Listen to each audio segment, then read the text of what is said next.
সংক্ষেপে আমরা বাউলদের পরিচয় সম্পর্কে জানি।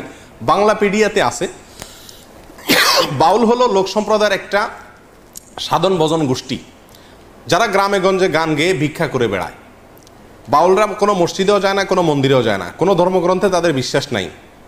বাউলরা সাধারণত নারী পুরুষ মিলে যৌনাচার করে, এটাই হলো তাদের ধর্ম আর এটাই হলো তাদের সাধনা। এটা কার বক্তব্য? বাংলাপিডিয়ার বক্তব্য। শুধু বাংলাপিডিয়ার বক্তব্যই নয়, বাংলাদেশের বাউল বইতে আপনার একই কথা ডক্টর আহমদ শরীফের বইতে আরও স্পষ্ট করে একেবারে সরাসরি ডক্টর আহমদ শরীফের বইতে বলা আছে যে বাউলদের মূলত যে সাধনা, এদের কর্মকাণ্ড, এই সবগুলাই হলো মূলত যৌনাচার। বাস কি সেটা বিস্তারিত আমরা পরে আসছি। প্রিয়দিনী ভাইরা, এই বাউলদের সম্পর্কে আমরা এখন জানবো তাদের কিছু বৈশিষ্ট্য, তাদের কিছু কর্মকাণ্ড, শেষে গিয়ে তাদের ধর্ম নিয়ে বিস্তারিত আলোচনা করবো ইনশাআল্লাহ বিদিনিল্লাহ।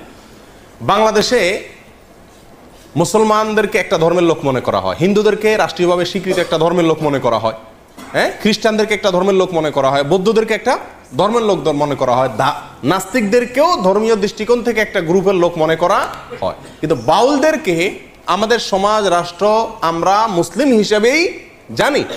কিন্তু আজকের আলোচনা থেকে আপনি পরিষ্কার হয়ে যাবেন যে বাউল এটা আলাদা একটা ধর্ম, এবং সেই ধর্মটার স্বরূপ কি এদের কখনো কখনো দেখা যাবে নাস্তিকদের সাথে মিলে, কখনো কখনো দেখা যাবে আপনার মুশরিকদের সাথে মিলে, কখনো কখনো দেখা যাবে যে মুসলিমদের সুরে তারা কথা বলে, জগা খিচুড়ি টাইপ। যাই হোক, বাউলদের যে সাধনা, আসেন তাদের কাজ কি, এই কাজ সম্পর্কে একটু জানার চেষ্টা করি। একটু আগে বলছিলাম যে বাউলদের মূল কাজ হলো যৌনাচারের মাধ্যমে ইবাদত করা, উপাসনা করা। কিরকম যৌনাচারের মাধ্যমে ইবাদত করা, উপাসনা করা? বাউলদের সমস্ত কর্মকাণ্ড হলো দেহকেন্দ্রিক, নিজের দেহকেন্দ্রিক। মাথা থেকে পা পর্যন্ত যে দেহটা আছে না, এই দেহটা নিয়েই সমস্ত ইবাদত বন্দেগী। মসজিদ না, মাদ্রাসা না, কোরআন না, হাদিস না, হজ না, জাকাত না, রোজা না, নামাজ না, কিচ্ছু না। সমস্ত ইবাদত বন্দেগী, সমস্ত সাধনা, সমস্ত ইবাদত উপাসনা সবকিছু হলো এই দেহকে কেন্দ্র করে। কথা বুঝে আসছে? এবং তারা বলে যে দেহই হলো পরম সম্পদ, আর দেহেই সৃষ্টিকর্তা আছে। দেহেই কি আছে? সৃষ্টিকর্তা আছে। ডক্টর আহমদ শরীফের হুবহু তার ভাষা হলো এরকম, কামাচার বা মিথুনাত্মক যোগ সাধনাই হলো বাউল পদ্ধতি। এবং এই দেহকে কিভাবে তারা সাধনা করে তার একটা স্বরূপ আসছে এই বইগুলাতে।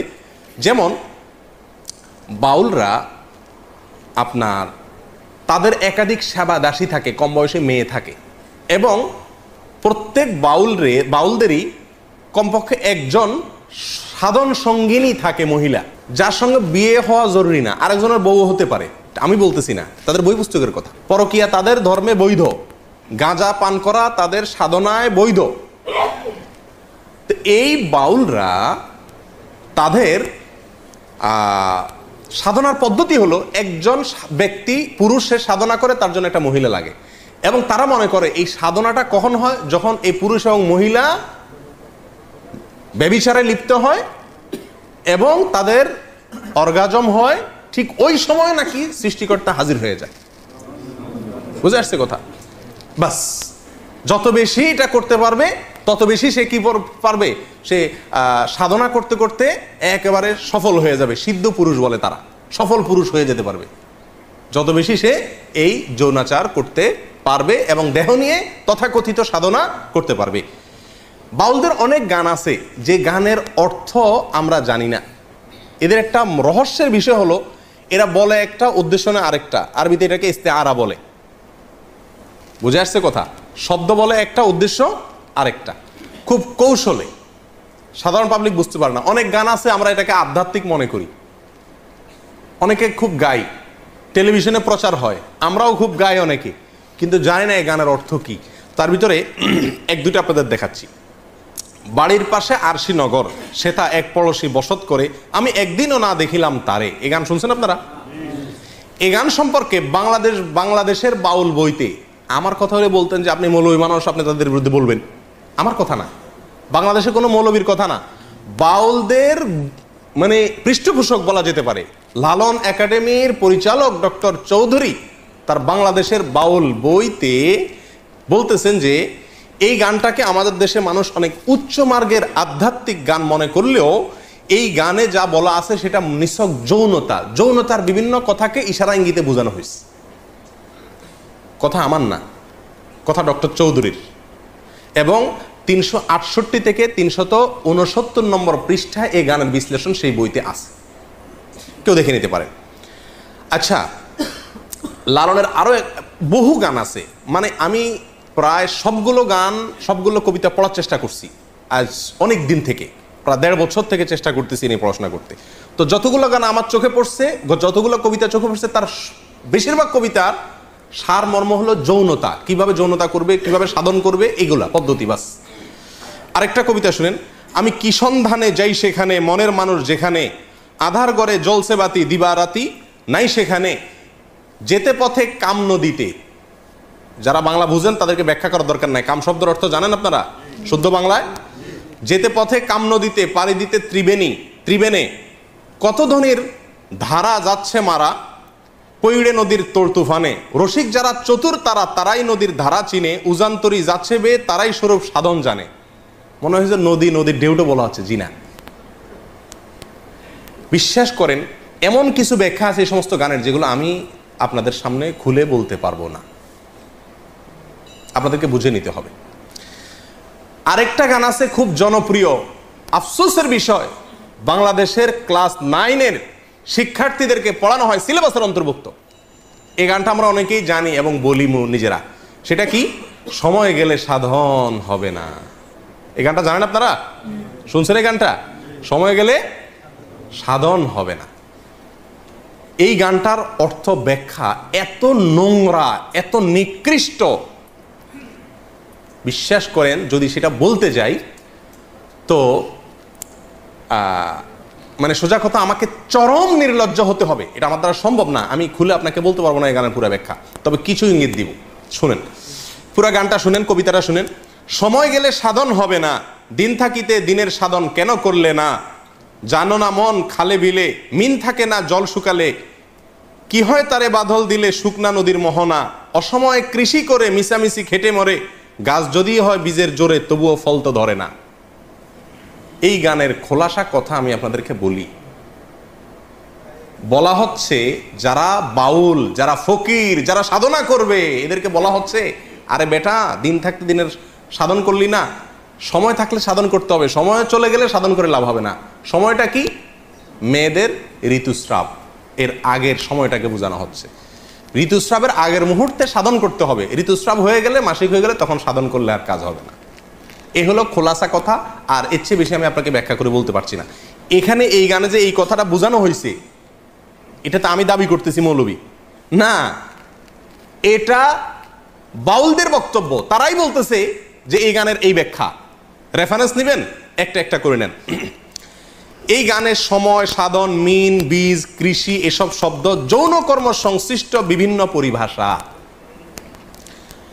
লালন গবেষক নেয়ামত আলী এবং বাংলাদেশের নেয়ামত আলী বলেছেন, এটা আমার বক্তব্য না, লালন গবেষক বলতেছেন যে এই শব্দগুলো দ্বারা বিভিন্ন যৌন কর্মের বিভিন্ন মুহূর্ত, বিভিন্ন সময়, বিভিন্ন পরিভাষাকে বোঝানো হয়েছে। আর বাংলাদেশের বাউল বইতে 357 নম্বর পৃষ্ঠায় এই একই কথা বলা হয়েছে যে এই গানটা অনেকে মনে করে আধ্যাত্মিক গান, সময় গেলে সাধন হবে না, মানে আল্লাহর যাওয়ার জন্য এবার বন্দি করতে বলতেছে না, এখানে সেক্স করতে বলতেছে, যৌনচার করতে বলা হচ্ছে, জেনা করতে বলা হচ্ছে, এবং তার সময় বলা হচ্ছে কখন করতে হবে, কখন করা যাবে না। আর এটাই খুব পরম, এটা ক্লাস 9-এ বাচ্চাদেরকে পড়ানো হয় আমাদের দেশে। এবং বাউল লালন পরিভাষা নামে একটা বই আছে, এই বইয়ের 80 নম্বর পৃষ্ঠায় এই গানের একই ব্যাখ্যা করা হয়েছে যে এটা পুরাটা যৌনতার কথা, কিন্তু আমরা সাধারণ মানুষ হয়তো জানিও না। আসেন সামনে। বাউল সাধনা সম্পর্কে আমাকে মাফ করবেন, এমন কিছু কর্মকাণ্ড তাদের আছে যেগুলো আমি না বললে আপনারা বুঝবেন না, বলতে হবে, আমাকে একটু বেহায়া হতে হবে। আমাদের দেশে মানুষ জানে না, অনেকে, ম্যাক্সিমাম লোক। আমি ব্যক্তিগতভাবে লালনের আখড়া থেকে নিয়ে ফকিরদের বিভিন্ন আখড়া ঘুরে ঘুরে দেখেছি। আমি নিজের অভিজ্ঞতার কথা আপনাদের কাছে চাপিয়ে দিতে যাব না, তাদের বই পুস্তকের আলোকে বলবো। আমি জানার জন্য তাদের বিভিন্ন আখড়া ঘুরেছি। এইবার দেশে গিয়ে আমি কুষ্টিয়াতে গেছি, আমার উদ্দেশ্য ছিল লালন আখড়া যাওয়া, দেখা সেখানে, এবং শুধু শোনা কথা বা পড়া কথারও বিশ্বাস না করে নিজে চোখে দেখা। তাদের আখড়া যদি কেউ যেয়ে থাকেন, ফকিরদের তারা তথাকথিত জিকির করে যেগুলাতে, এগুলোতে আপনারা দেখবেন পুরুষের সাথে একজন নারী লাগে, অন্ধকার হইতে হয়, এবং গাঁজা তো প্রয়োজনই হয়, এবং বাকি কি কাজগুলো হয় সেগুলো বই থেকে শুনেন, আমার অভিজ্ঞতা থেকে না শুনে। দেখুন, বাউল ধর্মে পরকীয়া প্রেম জায়েজ আছে। আল্লাহর কসম, আমি নিজে যাচাই করে যশোরের এক গ্রামে গিয়ে সন্ধান পাইছি যে এখানে, এমনি অন্য কাজে গেছি, পরে শুনছি যে এখানে আপনার ফকিরদের আখড়া আছে। তো আমি দেখতে গেছি, একদিন না কয়েকদিন, পরে জানতে পারছি যে এক মহিলা আছে, তার স্বামীও আছে, কিন্তু সবাই জানে এই মহিলা সারাদিনই জেনা করে তার ওই সাধন সঙ্গীর সাথে, বাউলদের সাথে। এবং কোন কোন মহিলার তো সংসার শেষ, আবার অনেক পুরুষও করে যারা বাউল। এটা তাদের ধর্মের গুরুত্বপূর্ণ কাজ, জেনা করা। সারাদিন জেনাটাই ইবাদত বাস, এবং জেনার মানে মূল মুহূর্ত যেটা, সেই মুহূর্তেই নাকি স্রষ্টা হাজির হয়ে যায়। প্রিয়দিনী ভাইরা, বাউলরা মনে করে, আপনারা হয়তো অনেকে প্রথম শুনছেন, শুনে রাখেন, বাউলদের দৃষ্টিতে মানুষের শরীরের বিভিন্ন রোগ বালায় বারো হওয়ার জন্য একটা বিরাট বড় ওষুধ হলো মেয়েদের রজ পান করা। রজ বুঝেন কি? না, রজ বলতে দুইটা জিনিস। এক হলো কুমারী মেয়ের প্রথম মাসিকের রক্ত, আরেকটা হলো পুরুষদের যেরকম উত্তেজনার কারণে বীর্য বের হয়, মেয়েদের যে পদার্থটা আসে এটাকে রজ বলে। এই রজ, এটা পান করলে কোনো রোগ বালাই আর শরীরে থাকে না, এটা বাউলদের বিশ্বাস। আরো শুনবেন, তারা বলে রোগ থেকে মুক্ত হওয়ার জন্য, বিভিন্ন রোগ থেকে, বড় বালা মুসিবত, অসুখ বিসুখ থেকে ভালো হওয়ার জন্য নিজের মুখ এবং মেয়েদের স্তনের দুধ পান করলে রোগ ভালো হয়। আরো শুনবেন, তারা বলে সমস্ত রোগ থেকে সর্বরোগের ঔষধ একসাথে যদি পাইতে চান তাহলে কি করতে হবে? মল, মূত্র, রজ এবং বীর্য, মল, মূত্র, রজ এবং বীর্য, এগুলা সবগুলা মিক্স করে একটা ঔষধ বানায় তারা, নাম হলো প্রেম ভাজা। ওষুধের নাম কি? প্রেম ভাজা। এটা খাইলে আর কোনো রোগ থাকে না। প্রিয়দিনী ভাইরা, আপনারা অনেকে হয়তো বলবেন যে এগুলা গল্প আর কি। আপনি আল্লাহি বাস্তবতা খবর নিয়ে দেখেন, আর খবর নেওয়ার দরকার না, আমি আপনাকে বই পুস্তক থেকে বলছি, তাদের বই পুস্তক থেকে, তাদের ধর্মগ্রন্থ থেকে, তাদের ধর্মীয়, তাদের আচার এবং তাদের সংস্কৃতি, কালচার, এ সংক্রান্ত যে সমস্ত বই পুস্তক আমাদের সমাজে প্রতিষ্ঠিত, গ্রহণযোগ্য, অথেন্টিক, এই সমস্ত বই পুস্তকে লেখা আছে। তার ভিতরে বাংলাদেশে বাউল বইয়ের 350 থেকে 382 নম্বর পৃষ্ঠায় এই কথাগুলো উল্লেখ আছে। কথা বুঝে আসছে ভাই? আমাদের দেশে অনেক মানুষ না জেনে এই ফকিরদের কাছে চিকিৎসার জন্য যায়, ছেলেবেলে অসুখ হলে যায় না, কি ওষুধ দেয় এটা ওই শয়তান জানে, আর শয়তানকে যে এই শয়তানই শিখাইছে সেই শয়তান হয়তো জানে, আল্লাহ সুবহানাহু ওয়া তাআলা জানে, আমরা অনেকে জানিও না। আমাদের দেশের নাস্তিকরা বাউলদেরকে খুব পছন্দ করে, একটা মজার বিষয়। কারা পছন্দ করে? নাস্তিকরা কোনো ধর্মকে পছন্দ করে না, কিন্তু বাউলদেরকে খুব পছন্দ করে। ডক্টর আহমদ শরীফ নাস্তিকদের গুরু, বাউলদের নিয়ে বই লিখছেন এবং বিরাট বিশ্লেষণ করেছেন, তাদের ঐতিহ্য তুলে ধরেছেন। শুধু তাই নয়, বাংলাদেশের যারা নাস্তিক, সেকুলার, এরা সবসময় বাউলদেরকে প্রমোট করে। লালনের আখড়ায় 50 জন গাঁজা খাইছে, এটাকে সমস্ত মিডিয়া বা অনেক মিডিয়াতে খুব ফলাও করে প্রকাশ করে, আজকে লালনের এখানে ওরস হইতেছে, ওরস, গাঁজা খাইছে। লক্ষ লক্ষ মানুষের মাহফিল হয়, লক্ষ লক্ষ মানুষের ভালো কোনো কাজ হয়, সেটা কোনো মিডিয়াতে প্রচার করে না। কিন্তু ওই আখড়ায় গাঁজা খাইছে কয়েকটা, সেটারে সারাদিন টেলিভিশন নিউজে বলে। কেন নাস্তিকরা এত পছন্দ করে কেন? এর কারণ হলো এই বাউলদের তাদের যে কর্মকাণ্ড, এই কর্মকাণ্ডগুলোর খোলাসা কথা কয়েকটা পয়েন্ট। নাম্বার 1 যেটা বললাম, দেহ নিয়ে সাধনা। দেহ নিয়ে সাধনা মানে যৌনতা, সোজা বাংলা। নাম্বার 2, আপনার যত নোংরা, বিষ্ঠা, নাপাক পৃথিবীর কোন ধর্মের মানুষরা যেগুলোকে পাক মনে করে না, হালাল মনে করে না, এই সমস্ত জিনিসগুলোকেও তারা শুধু হালাল আর পাকই না, এগুলা বিরাট ঔষধ মনে করে। লালনদের, এই বাউলদের একটা গ্রুপ আছে যাদেরকে বলা হয় নেড়ার ফকির। কি বলা হয়? নেড়ার ফকির। নেড়ার ফকির নেড়ার ফকির মানে বুঝেন? নেড়ার ফকির মানে হলো, নেড়া শব্দের অর্থ হলো যার কোনো ঘর সংসার নাই। নেড়ার ফকির মানে যাদের কোনো কি নাই, ঘর সংসার। ম্যাক্সিমাম বাউলদের কোনো বিয়ে হয় না, এরা বিয়েতে বিশ্বাস করে না। সাধারণ সঙ্গিনী হইলেই হলো, যে কারোর বউ হইলেই হলো, বিয়ের দরকার হয় না, এবং তারা বিয়ে করে না। তাদের মূল কথা হলো ইসলাম পালন করার জন্য মক্কাতে যাওয়ার দরকার নাই, মদিনায় যাওয়ার দরকার নাই। আল্লাহ রাসূল সব এই দেহের ভিতরে আছে, শুধু দেহ নিয়ে সারাদিন পড়ে থাকলে চলবে। ধর্মীয় যত কর্মকাণ্ড, আচার অনুষ্ঠান, আমল, ইবাদতের কথা কোরআন সুন্নাহয় বলা আছে, এর কিচ্ছুর দরকার নাই। এগুলা সবগুলা নাউজুবিল্লাহ মানুষের বানানো। তাহলে কি করতে হবে? শুধু সারাদিন এই দেহ নিয়ে পড়ে থাকতে হবে, ঘর সংসার বাদ দিয়া মাতলামি করতে হবে, ভিক্ষা করে বেড়াইতে হবে, বাস। তাহলেই স্রষ্টাকে পাওয়া যাবে। এর ভিতরেই স্রষ্টা আছে, মানুষই স্রষ্টা, অন্য কথা বলতে গেলে। এ হলো বাউল ধর্মের খোলাসা কথা। নাস্তিকরা যেহেতু বাংলাদেশে মানুষের ধর্মীয় আচার, মসজিদ, মাদ্রাসা সহ্য করে না, এরাও একই। এই জন্য নাস্তিকরা এদেরকে খুব কি করে, পছন্দ করে। বাউলদের ধর্মে, বাউলদের বিশ্বাসে বৈরাগ্যতার বিরাট বড় অবস্থান। নবী সাল্লাল্লাহু আলাইহি সাল্লাম বলেছেন, লা রুহবানিয়াতা ফিল ইসলাম। ইসলামে কোনো বৈরাগ্যতা নাই। আল্লাহ সুবহানাহু ওয়া তাআলা কোরআনে কারিমে বৈরাগ্যতা, যে বৈরাগ্যতাকে আগের যুগের বিভিন্ন জাতিরা নিজেদের ধর্মীয় কাজের অংশ বানিয়ে নিয়েছিল, আল্লাহ সুবহানাহু ওয়া তাআলা তাদের সমালোচনা করেছেন। রুহবানিয়াতান নিবতাদাউহা মা কাতাবাল্লাহু লাহ।